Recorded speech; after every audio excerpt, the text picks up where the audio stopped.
What's up, guys? It's Glenn Gosh here today with some tips for home buyers, whether you're a first-time home buyer or buying for the first time in a little while. I'm putting together a series of videos to help you guys to just educate you on the home buying process today, what it means, what the process is, how to get started, things to do, things not to do.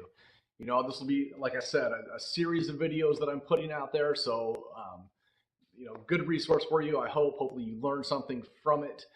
It's absolutely not here to replace like an in-person seminar or anything like that. Especially if your lender maybe requires you take a first-time home buyers class or something like that, some sort of education class in person. Definitely not trying to replace that, but for those that aren't needing that or just want a little bit of supplemental material or just a general idea of what the home buying process looks like, that's what I'm putting these videos together for. So in this first video, I'm going to be talking about the first step in the home buying process. Now you can Google this stuff too, and it'll come up pretty quickly. And probably 99 out of 100 people will tell you that this is the first step. My first step is probably more like a two-step thing, kind of a 1A and a 1B. But most people will tell you that the first step is to pick a lender and get pre-approved to buy a home. And I can't really argue with that. I mean, it is definitely, like I said with my thing, the 1A and the 1B. Picking a lender and getting pre-approved is a great first step. There's several reasons for this. One, you want to know how much you can afford in a home. Two, you want to see what you're comfortable with. So maybe the bank says on paper you can afford X amount, but really what your monthly payment, what your comfort level is with a monthly payment might be down here or somewhere in between or something. So it's good to meet with a lender to figure out where you sit right there, and then you know what to search for when you're looking for a home. That way you're not setting your expectations too high or too low. You're kind of putting them right where you need to be to get into the home that you want. Another reason why that's important to get that pre-approval from a lender is no seller I know, at least no realtor, is going to recommend to a seller that's selling a home to take an offer from somebody that does not have a pre-approval letter. And not only that, most people don't even want their home shown to people that are not pre-approved. And you got to think of it too. I mean, if you had your home for sale, would you want just any random people coming through, or would you want people coming through that were serious buyers? So it's just kind of a good idea to get that pre-approval done, out of the way, get you dialed in, and know where you're going, have some direction of where you are going to go with purchase price.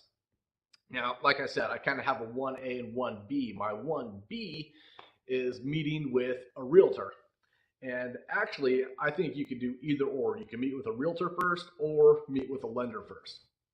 Now, when I mean meet with a realtor, I don't mean go around and look at 500 homes together or even a dozen homes together.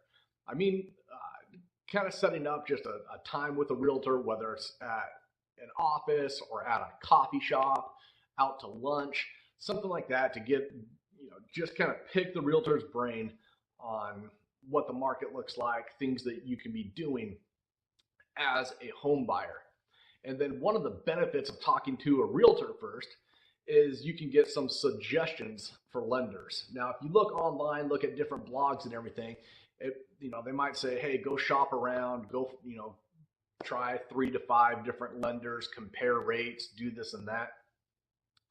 That's fine and all, except if you pick 3 crappy lenders, you know what I mean? So if you meet with a realtor first, you can get, a recommendation or several recommendations for local lenders in the area that can help you through the home buying process. And I don't mean to paint a negative picture that there's that many crappy lenders out there, but I mean there can be people, you can end up with somebody that has a good reputation, a proven track record, someone that's going to communicate with you. Or you can just pick some like random fly-by-night phone number that you call, and you don't know if that person is their first day on their job or their first minute on the job. You know what I mean? And like I said, I mean, probably a good portion of the lenders out there are good people, do have experience, do really care about their clients, but you will find ones out there that suck. I mean, there's people that suck in any industry, whether it's, you know, a realtor or a lender or whatever. You know, and I'm not here to bash people, but that's just the reality of it. Some people get in and then they're gone in 6 months because they can't handle it or they're not good at it or whatever.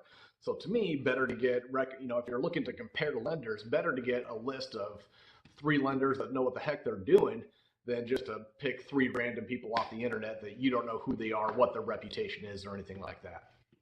So yeah, kind of the first process, 1A and 1B, you're going to talk with a realtor and or a lender, you know, and I'd recommend doing that within, you know, a day of each other, even just so you get an idea of what the home market looks like in your area, get an idea of how much you can afford, what you're comfortable with, and then go from there. Okay, so pretty simple. That's it for the first video today, guys. I'll see you on the next one. Thanks for watching.